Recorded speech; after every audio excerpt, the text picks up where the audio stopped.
Because who needs a timer, guys, innit? Big up to every single one of you that's locked in. Hit the like button, subscribe, all of that. Welcome back to the channel. Welcome back after another W. Well, I say another W. Our first W in the last 5 league games. Crazy, but we're here. We're here. And it's a slightly optimistic mood until we talk about the whole transfer situation and this window.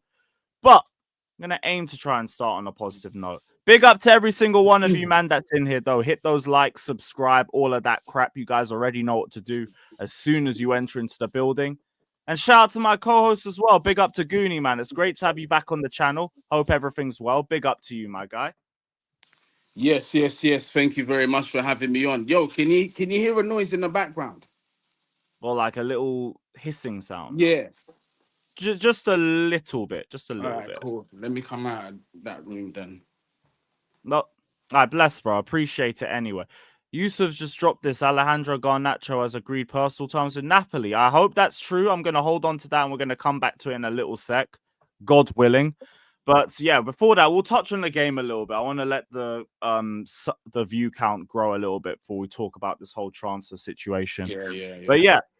yeah, for last time we had you on the channel, it was I think before the Crystal Palace game, and we're on about 2 or 3 league games without a win, something around that mark. And we were just thinking, like, go get a victory. Let's just try and kill off games like we have struggled to do so in the last few matches. And we kind of plateaued a little bit more in the coming matches. Now, thankfully, we're here after a victory. We've beaten Wolves in relatively comfortable fashion. But what's your thoughts been on the game and Chelsea as a whole over the last couple of weeks, bro? Just from a football perspective. From a football perspective, I've been very much underwhelmed, and I have a lot of growing concerns, both with the manager and also with the squad. Well, with the squad, it's not really anything new. I've always had massive concerns about the squad, and they haven't really done much to change my opinions over the past few seasons as to my belief about the overall quality of the squad, which I do not think is good enough. I still stand on that, my opinion. Now, when it comes to the squad, there are a couple. Well, there's one particular player that I feel that we're missing big time, and it's affected our balance, and that's Romeo Lavia. And Yeah. unfortunately, it looks like as much as I love the kid, he cannot stay fit, and that's something that we can't have at Chelsea. And we have to now start thinking about either bringing in a replacement or recalling one of the midfield loans, because at this point, if we allow this transfer window to close and that position is not addressed, that is gross negligence. 100%.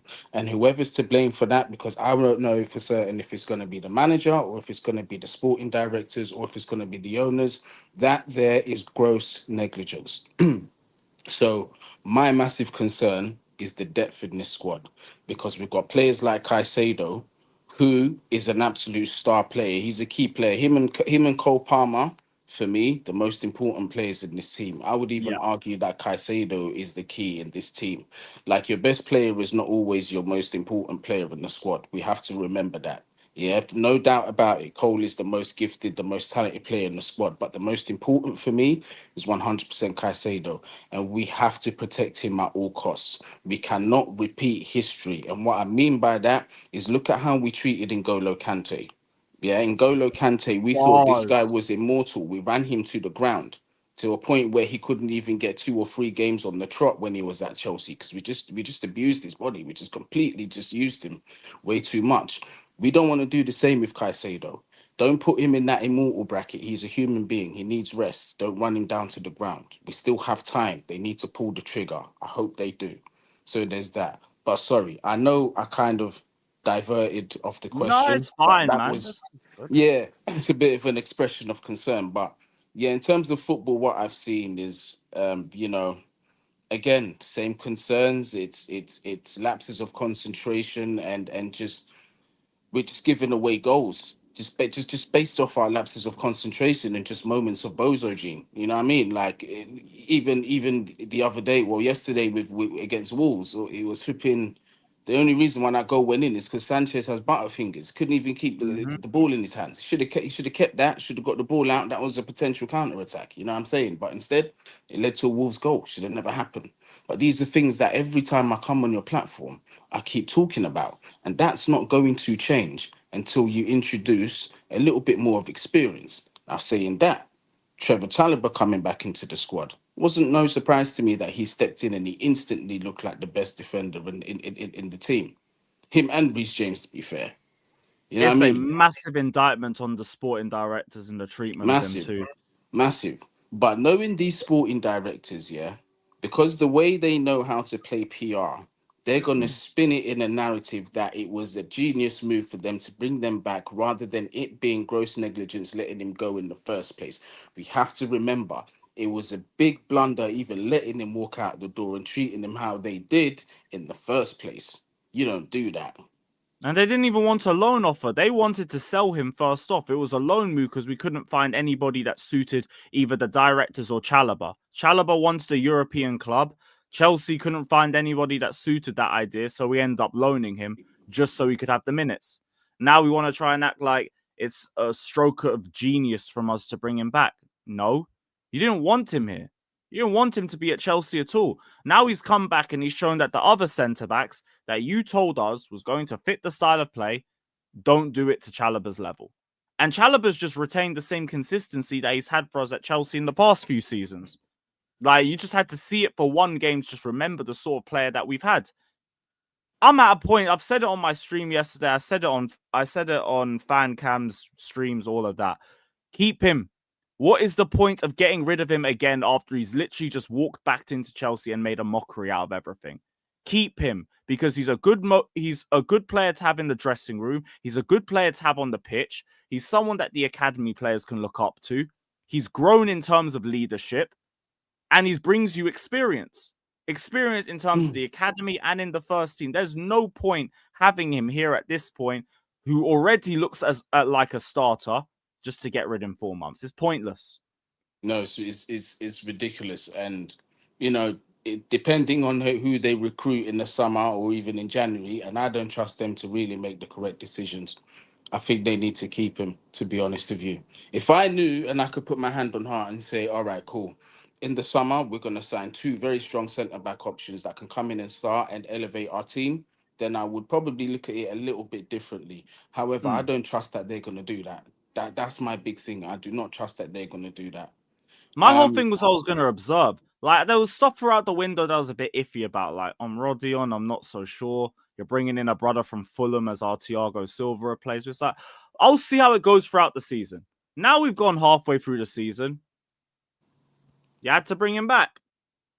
After the money that we, like, Disassi and Tossin. These guys haven't been adequate enough for We us. recalled Anselmino from Argentina, who was doing just fine where he was.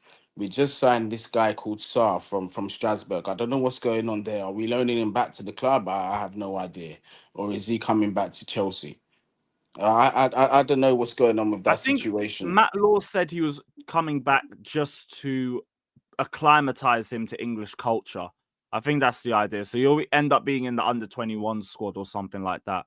We shouldn't even see him on the bench for us this season. So we're spending what was the rumored price? It was like 30 million euros on a player for the under 21s team. See how it doesn't make no sense? Doesn't make no sense. It's just It's another one of those long-term signings that we've made, which has kind of been a bit more of my problem in terms of some of the moves that we've done now, because you can clearly see the areas that we need to improve. Like, we need to get a striker. We need to get one ASAP. We're not really yeah. looking at one. Centre backs, fair enough. We brought back Chalobah at the very least, and he's doing well. But the only other money we spent is on Saar from Strasbourg, and we're just loaning him back. We're going to bring Caleb Wiley into the developmental team, and then have Saar join us next summer. Now, I've read some decent stuff about him. Strasbourg and Lyon fans speak very highly of what he's doing at a defensive level already at his age, and he seems like a good Fofana regen, but it's next season. So there's something for me to think about then, not now. It don't really help us now. Exactly. Well, with the minimal expectation, looks like it might not even be reached at this point under this form. You know what I mean? And that minimum expectation is to at least get top four Champions League football. But right now, it's looking scary, bro, because there's other teams around us that's starting to pick up form. Manchester City are breathing down our necks. Newcastle are breathing Mhm. down our necks. There was one point where we was 11 points clear of Newcastle, and now look at where we are. We had built such a good barrier off those other teams that having like the little Fulham and Ipswich games are annoying, but it's something you could handle. Then adding the Palace matches and like dropping points against Bournemouth, um, the Everton draw as well. It's stupid. We've undone a lot of the good work that we've done this season, and it doesn't take away from the development of the team under Maresca. It doesn't take away from how much we've improved from last season, but we've now made the target a lot more difficult for ourselves.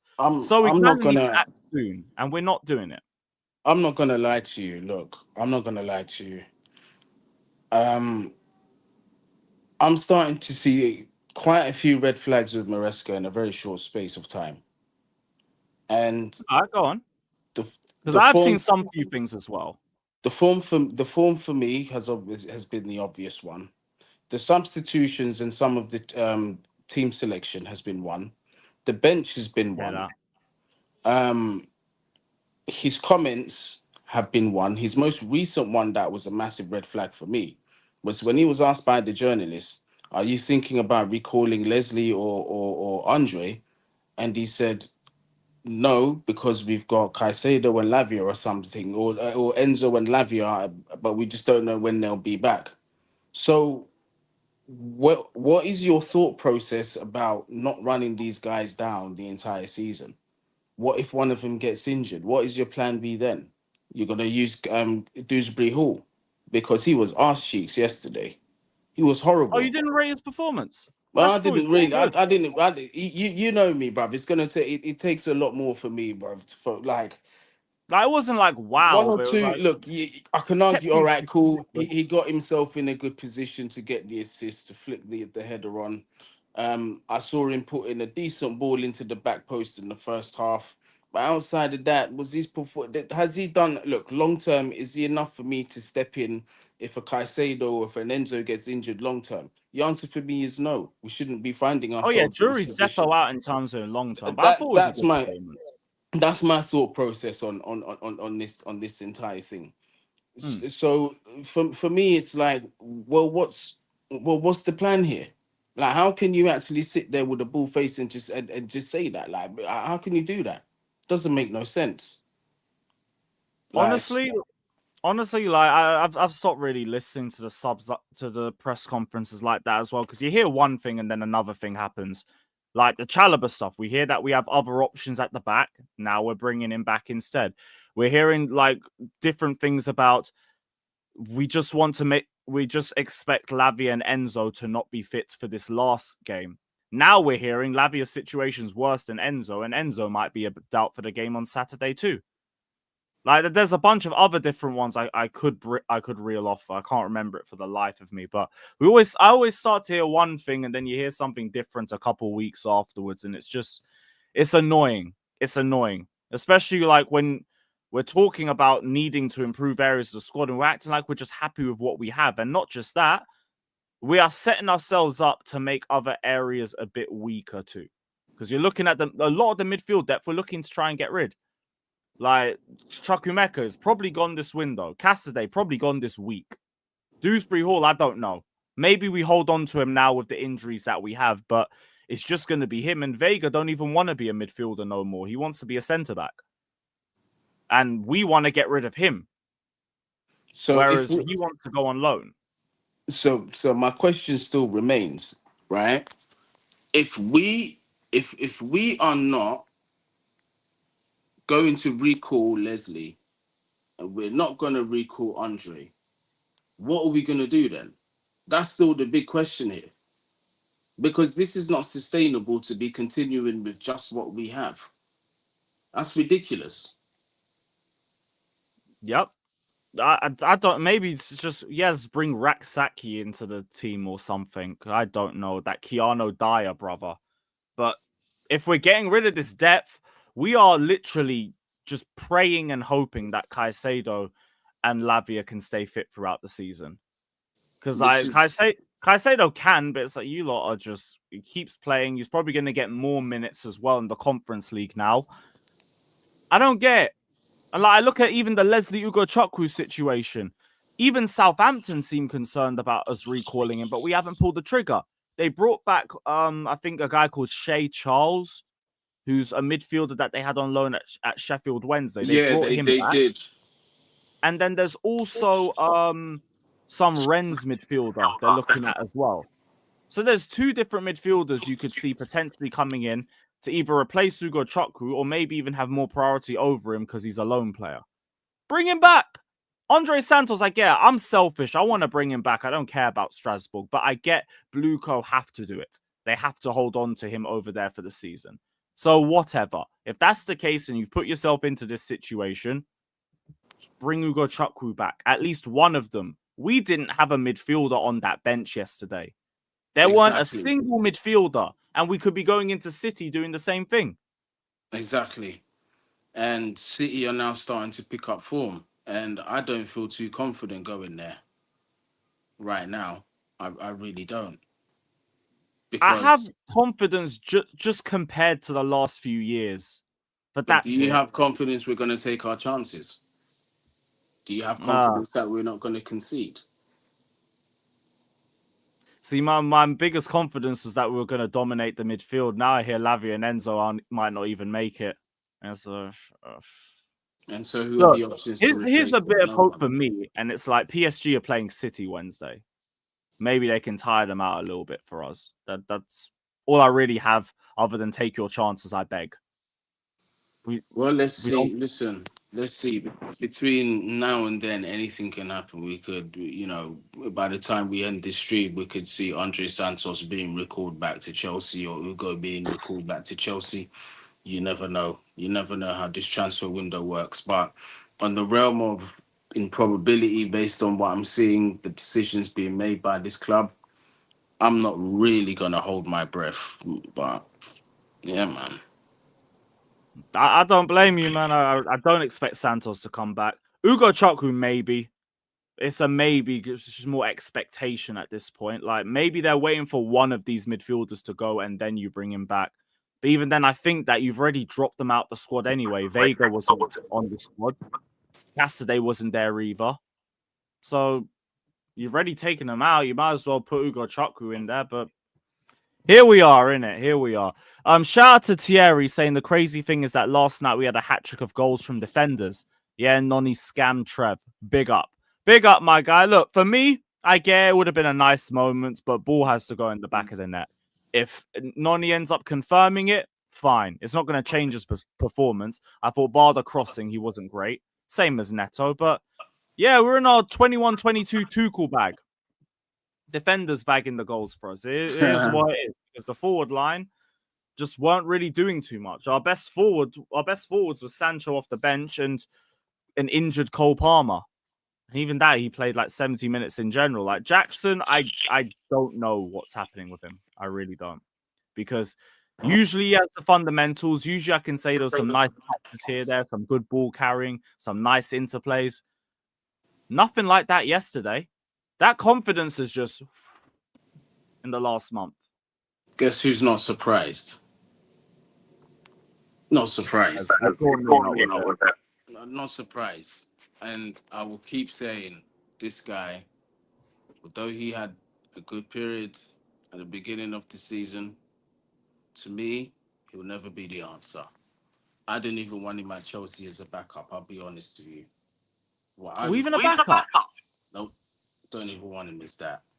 Because with the ambition and aspirations that I want this club to go for, I can't even rely on him on a backup basis, because now let's say we do improve the team. We've got Jackson as a backup, and hypothetically, we've got Gyökeres as our main striker. Yeah? We're in a semi-final or a final. Gyökeres or whoever it is not available. Do you trust Jackson to do the business with the chances in front of him as your backup? Or would you trust Delap to do the business in front of goal as your backup? Honestly, like, it depends on the time of the season. What is that? Oh, I think it's gone now. Yeah, it honestly depends on like the time of the season. If it's going to be a semi-final, it's going to be towards the tail end of the season, most likely. No, but I mean, like, because we had this conversation with Rance, and like, I get where he's coming from. He's a streaky sort of player. Because you asked me this a month ago, I'd say I back Jackson for it because he's looked a lot more clinical at that point. He had the highest shot conversion rate in the league by then. But It's just fell off a cliff. here's the So, difference. If you had asked me this 2 seasons ago, I would have said no. Last season, I would have said no. This season, I still would have said no. And you know, I'm not just saying that. I've kept my same energy with this guy. You know what I mean?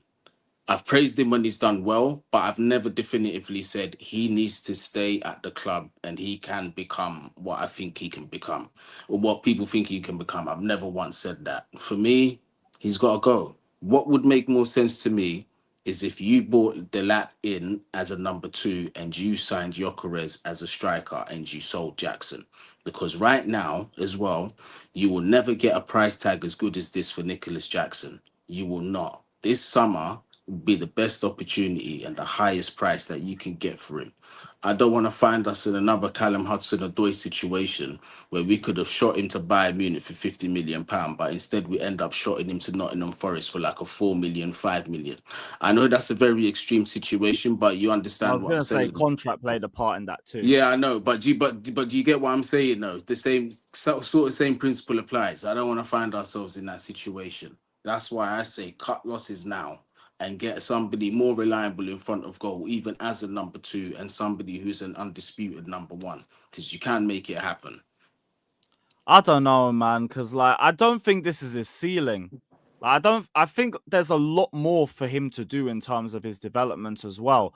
But it's not been good. The finishing has just gone right back to where we were last season. Because at the start of this season, what I was seeing with him is that he's taking less touches. He's been a lot more clinical in terms of his finishing. He's got a better range in terms of his finishes. But it's not here now. And I can't get to that conclusion just off the last month. That's where with you've been consistent with it. So I can't be like, you're flip-flopping. What is this bullshit? Because you've been on this from the start. So fair enough with you. But for me, I ain't there yet. I'm really not there yet. And I think this still just looks to me like it's a bad patch for him. It's just the problem is it's only Jackson there up top. So he just has to keep playing through it and keep That's a playing through it, fact. and That's a you don't fact. take him off. That's a fact. And That's a this comes fact. down to the recruitment. 2 seasons, 1 striker that we brought that's at a decent enough level. Giu is clearly inexperienced, and the manager don't trust him enough to even give him pity minutes. So Jackson just has to stay there and rock. He's an obvious. This is the thing. When you look at the price we bought Giu for, right? It was €6 million. You know why they bought him? Because even if you sell him at 11 million, 12 million euros, that's a W. That's a profit right there, instant gone. And I think that's what they've done. Opportunity signing, get him on the low, sell him for higher. That's exactly what they're gonna do. They're gonna make profit on that. 6 million euros in this market is nothing. You know what I mean? So for that one, I know he ain't gonna stay. That's just a flip. That's something to make our books look good. He's not good. For me, I wouldn't as badly as I And think that's to say Jackson they is. literally went into the summer and just said, yeah, we're cool with just Jackson. That's Ridiculous. fine. Yeah. Essentially, that's what they did. It's ridiculous. And And it's now pathetic. And now, we're here again in another window asking for a striker. And the only option that we see is fucking Garnacho. you're seeing Garnacho. We just have to hope Napoli move quicker than us. We need to hope Wigman is being petty and saying I need to get one over Chelsea, so get it done. Hopefully that is the case. I'm Save praying us. pettiness. I'm praying pettiness wins this one. I'm really hoping that it works. I'm with you all the way, Antonio Conte. Although you sold Diego Costa, you absolute scumbag.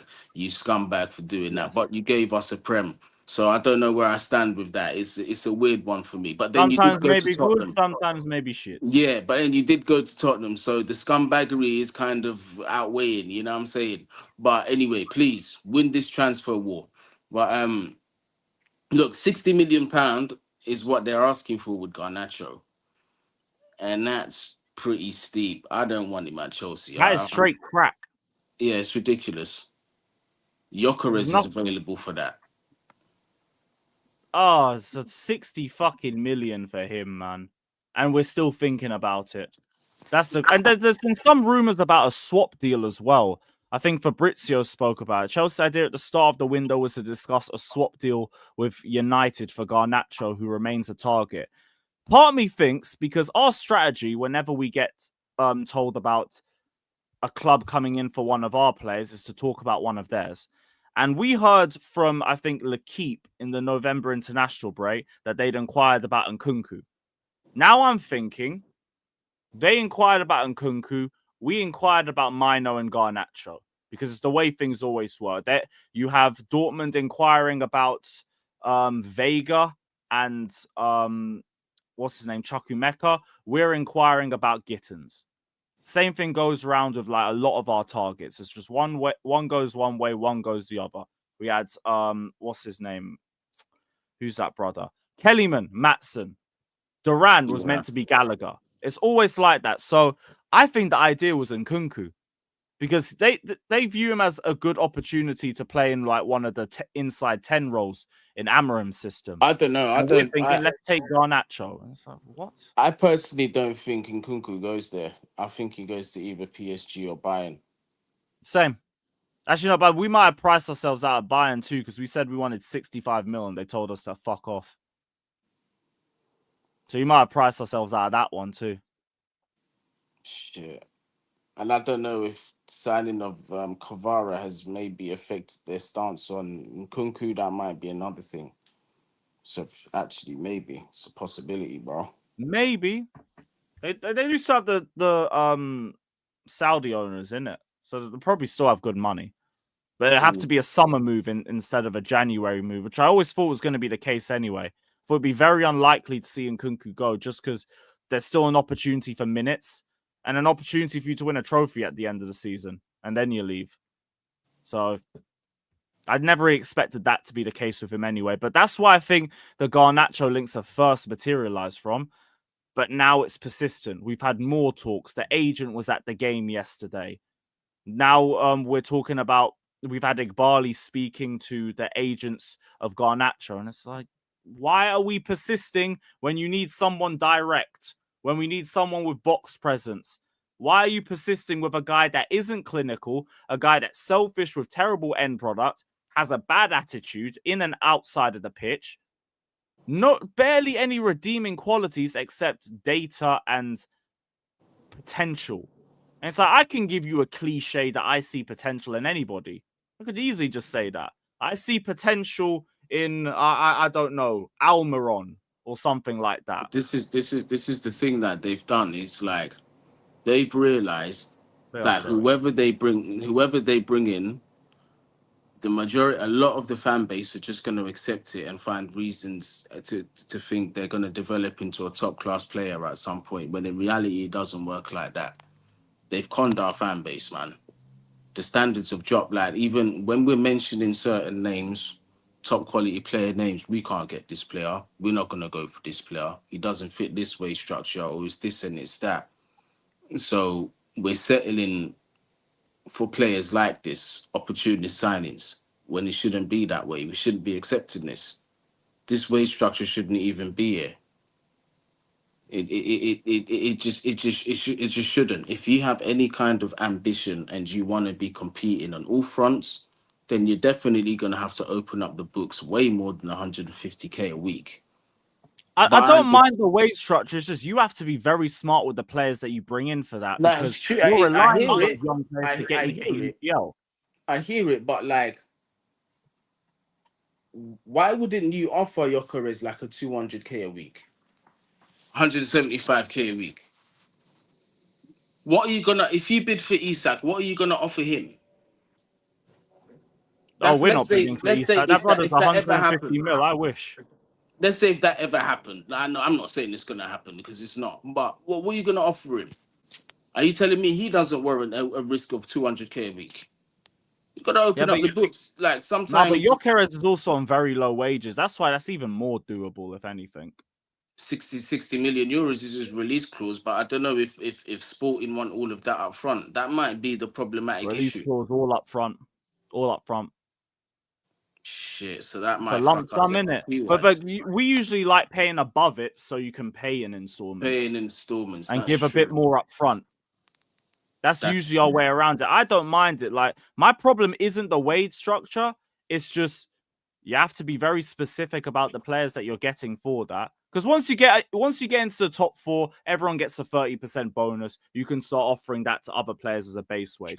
That's what I would expect us when we get into the UCL to start offering bigger What's your Yokeres on now? Can you check? I'll check, but I think he's on like 30, 40k. Serious? Oh wow. Yeah, he's on 46k. We don't even need to go Euros. anywhere near 200k to bring him to the club. What? He even fits our wage structure like a glove. Yep. If you was to even start, like, obviously, you know, the first offer is always a low ball offer, and even if you was just to throw, you know what are you saying? We'll double your wages, 80k. I look at Varashelia. He's only joined for like, I think 120k a week. There you go. Example. If we just up 80k, double your wages. If he says nah, all right, 100k, nah, 120k, all right, cool. That's still within range. If that hypothetical 150k a week thing is actually a thing, but like you're still well within range. So it just beggars the like, what, bruv? What's the excuse then? If you've got the formula around the release clause and you know that he's on very low wages, what is the excuse? How much do they think we're gonna pay for Delap or even Sesko? I don't know. Sesko's on low wages. Actually, no, he got a new contract last season, and they won 67 million for him. How much is Sesko? I don't know what that He's is on 100k a week. And who's the other? Delap is going to be on something silly. Yeah, 20k. Nothing. So you could go after any of those 3. It was just Osimhen that we already knew was on like 240k, and we were just trying to like lower that as much as possible. Lewis, all right, let me ask you this question. Let me ask you this question. If you could get Yokeres and Delap for less than 100 million, would you do it if you got rid of Jackson? If what? Would you, for under 100 million euros, would you take Yokeres and Delap if we had to sell Jackson? Ooh, fucking hell. Yo, I like Jackson as well, but you know what? You might have to run me them strikers. Because what I'm saying to you is very much within the it's realistic. Because Yokeres' release clause is what, 65 million euros, around that figure or something like that. Yeah. If Ipswich go down, what's the most that they're going to get for this guy? You might get 30, 40 million. So yeah, maybe around the 100 million mark. City also have a sell-on clause. There you go. Just got given the stab bomber as well quickly. So Lazio set to submit new formal bid for Cassidy. Torino final, and one more Prem club remain in the race for him. Cool. I thought Torino already going to take him, but it's what it is. We signed him for 20 million euro, right? I think 12 or 12, is it? Yeah, 12 million. Yeah, we'll make profit on that. You see, this is assets management, fam. Just raise a little bidding war, get your money up for him. I think Torino were offering like 10 million or something, but a mad sell-on fee and potential bonuses building up to it. So it would have been a long-term profit for Chelsea on that one. Which, cool, great. Like, we all knew Cassidy was going to be flipped anyway. I'm not that fussed about it. Fine. But I hear if you tell me like Yokeres and Delap, yeah, look, Jackson, I rate you. I do rate you, but it is what it is. I gotta be a bit ruthless and myself. You can get those two for about 100 million or less. I can't like throw Jackson on the wing again, and then you can fuck this Garnacho link off. That'd be even better. Because Jackson has got good elements of it. It's just the finishing. So finishing's too streaky. Everything else you can back. You can back the dribbling, the ball carrying, the hold-up play. He does get in behind the defense as well. He would do that. But if you bring me them 2 strikers, put Jackson on the wing. Nah, I'd rather say, you know what? Let me take a quick 50 or something for Nico. Because you could shot him for about 50. Get a quick 50 for Nico. You wouldn't even have him on the wing. Nope, get a quick 50 for Nico and reinvest that on a proper winger that's going to be able to do that. Someone who's direct, like a Barcola or someone. And do you know what's really, really funny? In flipping hindsight, Gordon would have been perfect for that job, 100%. 100%. Like a Oh yeah, profile. yeah. Anthony Been Gordon's been great. cooking the last few Yeah. seasons. Yeah. Facts. That's what I do. But anyway, it's a matter of opinion, innit? No, no, I hear it, man. And yeah, look, no to Garnacho goes without saying. We all fucking already know that. Hopefully, Atletico has something for us because I am seeing a few more updates on it. Napoli have made the firmest advance to Garnacho, just from Gaston Edul, which is a good Argentine source. Made an offer of 45 million euros, so about 40 million pounds. Fucking hell. This is what happens when you're dealing with Serie A. They're never going to close the deal off. No, Never. but this is the thing though, is depending on Manchester United, they might prefer the lower value than selling to a who they consider a direct rival. But maybe, well, their financial situation is in tatters, so maybe that won't even matter. They'll probably just go for the profit actually. So I don't know, but that's the first bid. That's an opening offer. Don't always take the first bid as the only bid. Another one will come in. That's why. Yeah, Yeah, another one will come in. like, I hope so. And I hope it better not be from us. That's for fucking sure. Shout out you, my G, saying, with the sporting directors, we are heading the way of United Arsenal, where we'll have one average season and multiple bad seasons. Then we'll all blame the manager instead of the sporting directors. There is They've a got to lot go. on that one. But yeah, I'm with you, man. Win Stewart out. Get rid of these Yeah, they've got motherfuckers. to go. They have got Because to go. these men have been twiddling their thumbs for the last two windows when we are already in a decent position and all you need to do is just keep building on it. And Hmm. I don't really feel like we've done that. Still need the centre back, still need the striker. The midfield, I feel like we're trying to get a bit weaker.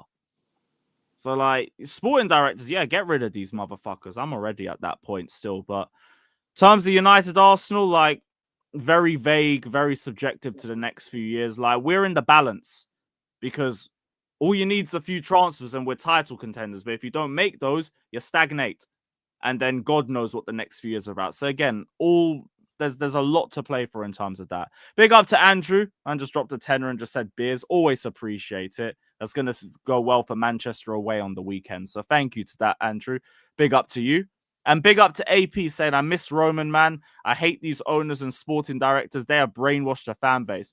Look, I think even the biggest Clear Lake cuck will miss Roman Abramovich. You will never, ever, ever have a better owner than Roman. Never in your life. No Hmm. other club will. Like, just the loyalty, the love, the fact we owed him a good couple billion and he just said, don't care. Did it for the love of the game in it. We all already know that. In Yeah. terms of the owners, though, like, I won't lie, like, they put the money in. It's just, there's The naivety spend is in a lot of stupid. areas. Yeah. Yeah. And that to me, I'm looking more at the sporting directors for it because they're the ones that are meant to be using the money and deciding how we utilize it. And they're the ones that are stagnating. So to me, I'm looking squarely at Winstanley and Stewart. As you two, what are you doing other than either looking back at your old clubs and thinking, oh, what can we do? What can we take from them? Or you're just not improving us. It's like, Not gonna do lie, take something. not gonna lie, take Belieber. Not gonna lie. Not gonna lie. I'll take him Hey, as run me Belabor. I hear that. Like, our midfield needs as much more solidity as it can get right now. yeah, I'd take him. But yeah, outside of that, they're just making nonsensical decisions. And then, you know, you've got them and you've got the manager that's backing Sanchez, which is a huge, huge red flag. Look, I Yeah, get it. The manager said some stuff that was true in what he said in his rebuttal, which is Sanchez has saved us points on several occasions. I'll never deny that because he has done it. But if we're being man does harsh, job. but if we're being real, right, at the highest level, you can definitely find a keeper that's capable of doing that and making less errors as well. Let's keep it 100% real. Bro, he's the third worst keeper in the league that's starting. Muric is why worse why than we him. why are we defending this? Why are you selling it to us like one day he's going to be a world class Premier League goalkeeper, as you said, as they said, word for word, they said that. Did you see Alex Goldberg's latest tweet, by the way? No, what's he said? So he said, I promise you there are heavy politics behind Robert Sanchez being Chelsea's number one goalkeeper. Which means there's somebody higher up than Maresca, allegedly, who's the one that is pushing this shit. My guess would be Ben Roberts or whichever one that we had from which was it Stanley? He's the one that we got from Brighton. I'd probably look at him. I'd look at him and I'd look at Ben Roberts. I'd be like, the goalkeeping coach as well. Because you're the ones that came in and said, you know what? Third choice goalkeeper from Brighton. Run me that. He's got to go. But then why the fuck do you buy Jorgensen then? Even him as well. Oh. Even him as well. The only goalkeeper that I have any small kind of faith in is Penders. But we are not going to see Penders for a very long time. Oh, fuck off. Fuck right off. We better not make an offer. Wow. I'm going to lose We better not make an offer. I'm really going to lose it, you know. This could be the straw that broke the camel's back in the Chelsea fan base. This could be it. I'm genuinely going to lose it. Garnacho, depending on how we act going forward, Garnacho, very ironically and hypothetically, could be the best thing that happened to this club in terms of our fan base saying, you know what, fuck you guys, enough is enough. We need to get you out of here. That could be it. It could be it, bro. I highly doubt it, because do I think, there's enough numbers that will be willing to actually do that? No, I don't think so. But there's always Garnacho's going to drag this shit to deadline day in the hope that we save him. I don't think we'll play that game, though. I honestly we're still here looking for him, innit? So it's like I don't think we'll play that game. I don't think we'll allow this to drag on all January. Oh, we better not. But like Napoli are just gonna keep negotiating because they haven't gone near enough to what United are asking for him. Well, so they're just gonna be waiting on us. Napoli technically could afford to go up to the valuation because they've just got, what was it? Is it 80 million or something like that for Kvara? Vic, I will time you out about now. We know 45 mil will get him. Nah, we don't want him. Right. And it's not gonna happen. Napoli are gonna have to go up to like at least 55, 60 to get them talking. 60 million euros might be it. Sorry, this has knocked me for 6, man. Sorry, this is fucking annoying. It's not happened yet. It's not happened yet. I know it's he's basically waiting on Chelsea to make a move. And we're interested. So I expect something to drop in the next few days. I expect that shit. Big up to everyone that's locked in, though. Like, I did also see as well that they're offering them something to do with Osimhen. Yeah, they said they've informed United that they can offer a discount on Osimhen's 63 million price if they cooperate with the Garnacho deal. Oh, hopefully that can sweeten it for them. I hope so too, man. I hope so too. Obviously, like it'd have to be an act of faith because they can't get him in now. It has to be end of the season. But boy, and I know he's spoken to Conte, and I think he's agreed personal terms. That was according to another source from earlier. Fuck me, him preferring to stay in the Prem just means like he is really just waiting on Chelsea, which is just fucking infuriating. But hopefully, here we are, Mount Karma. Hopefully, like a Tottenham can come in, or Man United, also an Arsenal or someone that just say, "Yo, we want him." Actually, I hope so, man, because I don't want this to go through. I really don't. Arsenal, please. Tottenham are too broke for that. I'm not expecting anything from them. They can't save us. They can barely save themselves. Yeah, true. Talks with Chelsea higher ups pre-game. That was from Pies on his burner account. Great. Big up AP saying, I'm just tired, man. Why do we still need young players? Bring me experience so the young players that can learn from them. I've said the same thing. I am fine with the whole youth thing, but you've built up your youth now. That's what I get doing that when you need to rip up the whole squad and rebuild. You rebuild with a younger base. Now add the experience and not this prick. It's too many kids, bro. That's what it is. Too many kids, and I agree. And But now, then, like when we need attacking players, we're looking at fucking Garnacho. What's this Sam C post?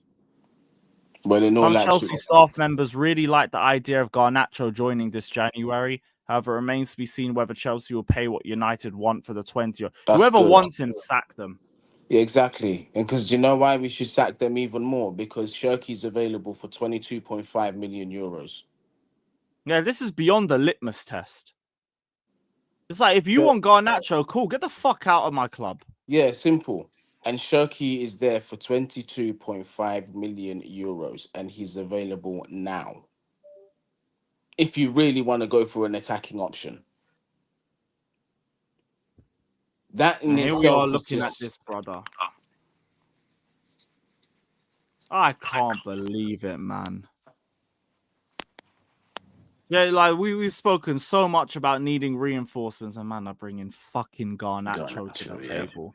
If there's ever been a bigger indictment on these sporting directors, it's that they need to piss off just for this. Yeah, Like 100%. I could ignore the Ornstein bomber solely because it was just inquiries. It wasn't a bomber. It was just like a little fart or something. This is serious. You brought the agent to the game. Cool. Why are you so against it? Because I have eyes. I've watched Garnacho play. He's fucking garbage. This guy is terrible. He's not good defensively. Lazy tracking back. He gets bodied by everybody. He's not good at 1v1s. His shooting is not consistent at all. What are the redeemable attributes? How about this? Why are you for it? KB, I'll wait for your comment. Why are you for it? Anybody that isn't a rival, why are you for it? Good question. Because I want to know. So someone give me a genuine reason that ain't trolling. I also got to deal with his fucking brother as well at the bridge. Same brother who tried to cuss out Cole Palmer a few months ago. This is so stupid. Yeah, man. I'll wait for the response, innit? I'll wait for the response. Until then, I saw some stuff on João Felix as well. AC Milan very interested in him, but they're broke as hell, so I don't expect that to lead to anything.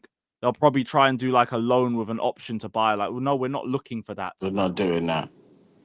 We're not looking for that at all. There's clubs from other countries starting to reach out, but don't think that's going to lead to... I don't even think we should get rid of him like that. If you're trying to get rid of all these other players in the squad, keep João Felix. If you don't trust you as a striker option, have Felix. I'd sell João Felix if we were gonna be brave and try and bid for Verts, or even try and interfere with this Musiala agreement. I'd just at least do that. But I know that's a bit far fetched for many, but that's what I would do personally. Hey, like it is like a big wish, but I mean, if you could, Or I ain't gonna even bro, I'd shot him and I'd just get Shirky. It'd be win-win for everyone. And you're gonna pay what, 22.5 for Shirky? And what is he, 23? And look how techy he is.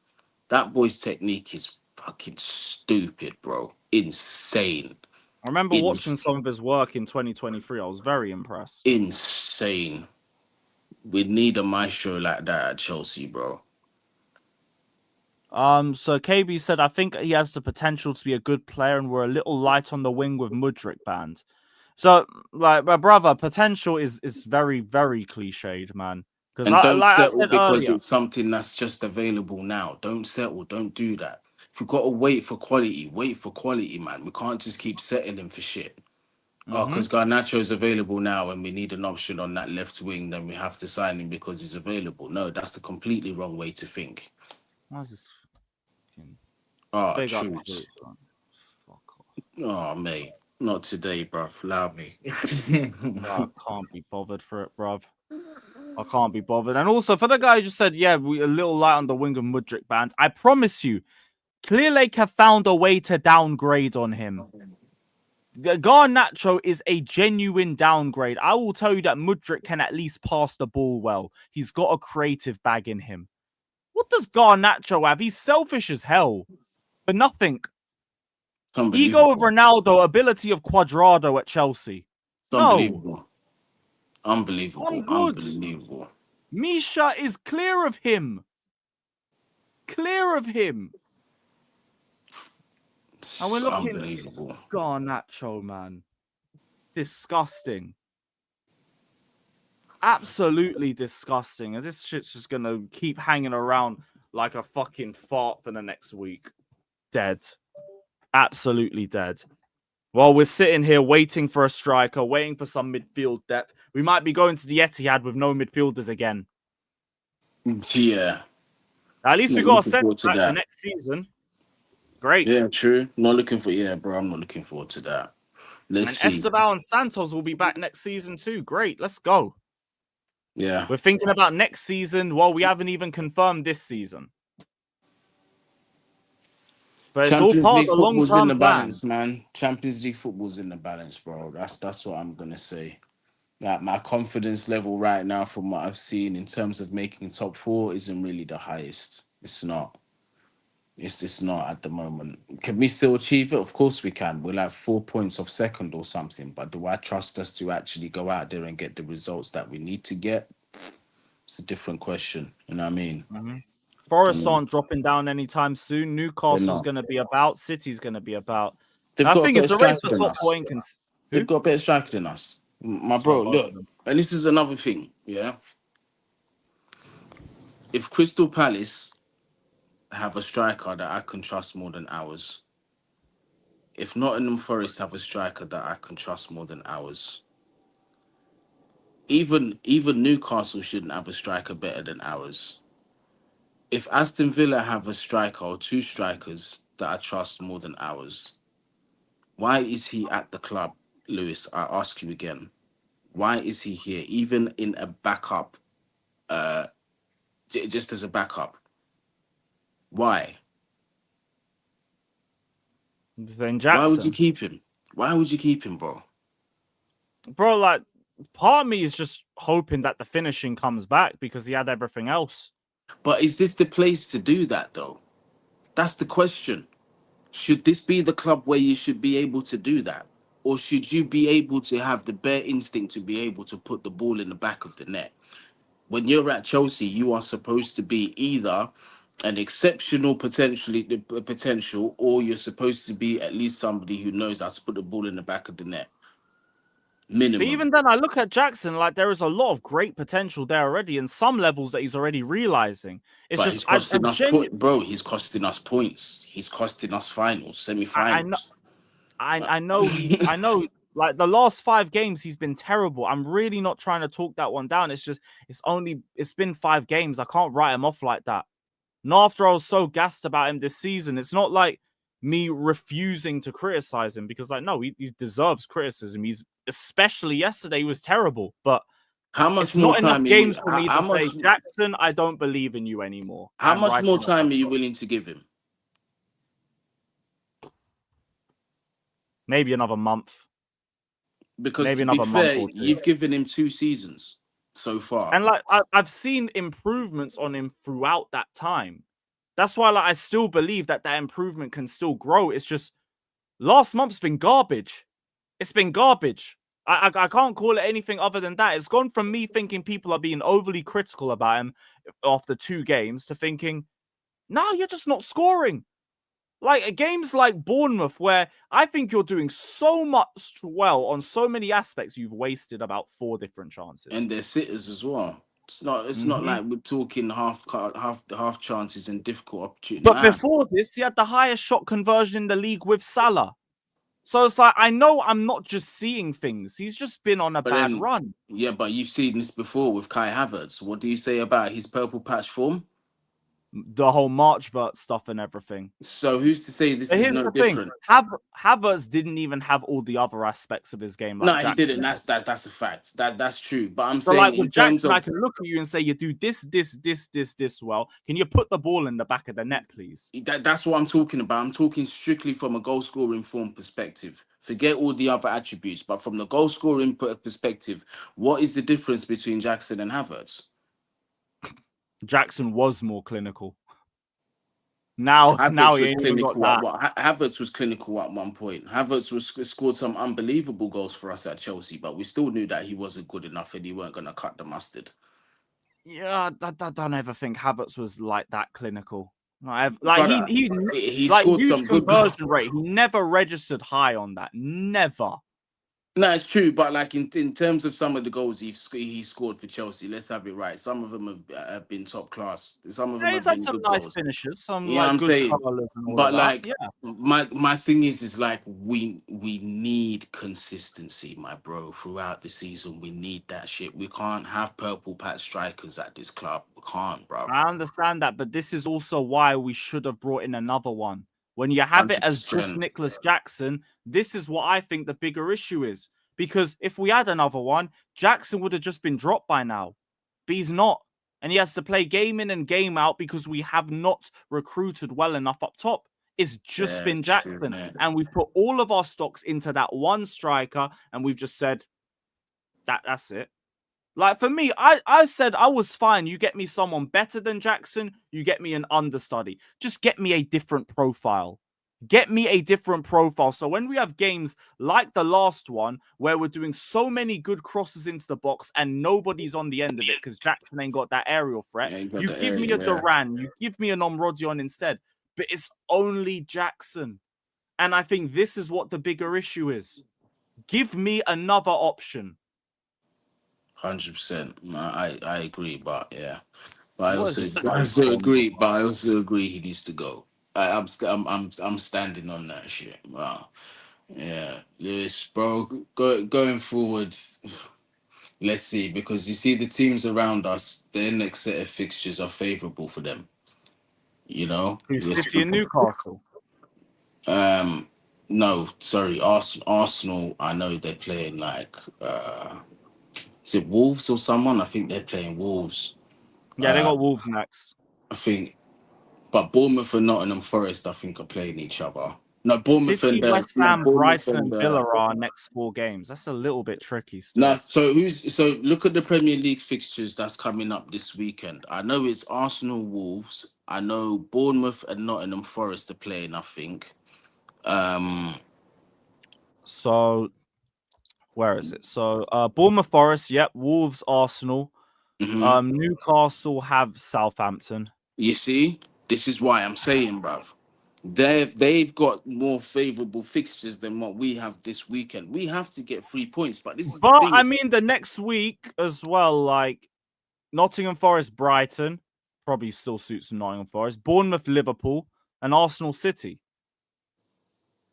What City at the Emirates? Yeah, City at the Emirates.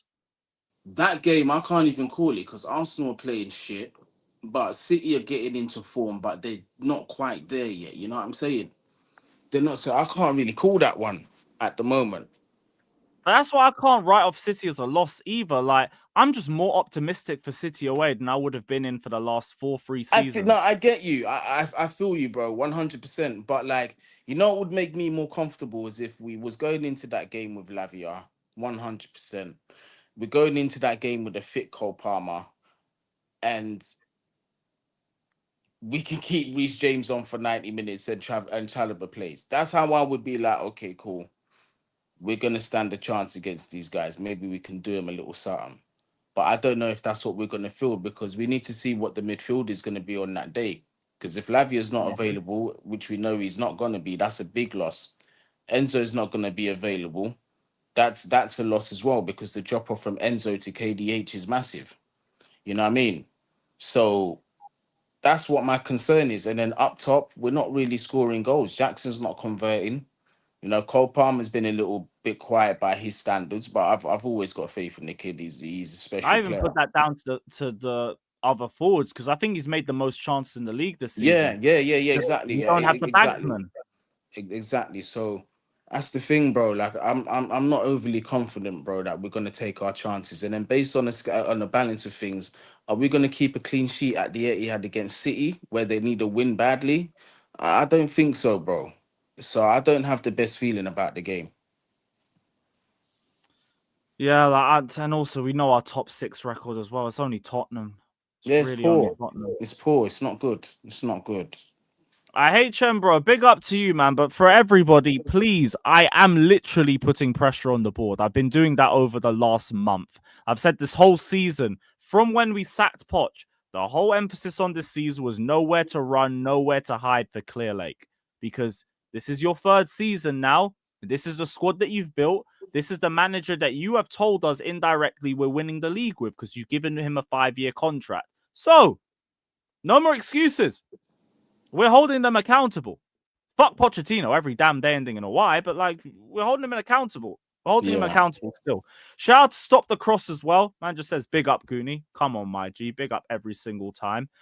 And yeah, I won't lie. Like I think we've gone through everything anyway, and it's just gonna go round in circles venting about this situation. So we're probably gonna end up wrapping it up here still. But big up to every single one of you that's locked in. Guni, it's always great to have you on the channel, man. I enjoy chopping things up with you. And yeah, everybody I haven't put the link to his channel. No, I need to put your Twitter in instead. Yeah, just do the Twitter account. So obviously, if you want to follow my Twitter, it'll be down there in the link. And big up every single one of you in the chat. Obviously, big up Saeed, Troops. Big up yourself. You already know what it is, fam. Soon coming, it soon come. But yeah. Big up everyone. Make sure you subscribe if you're new. Up the Chelsea. Get me? Yeah, big up to every single one of you that's locked in. We're gonna redirect over to Northside's live. So I'm gonna send everyone over to Northside. Everybody head over there. Yeah, and big up to every single one of you. Like, subscribe, all of that. Up the Chelsea.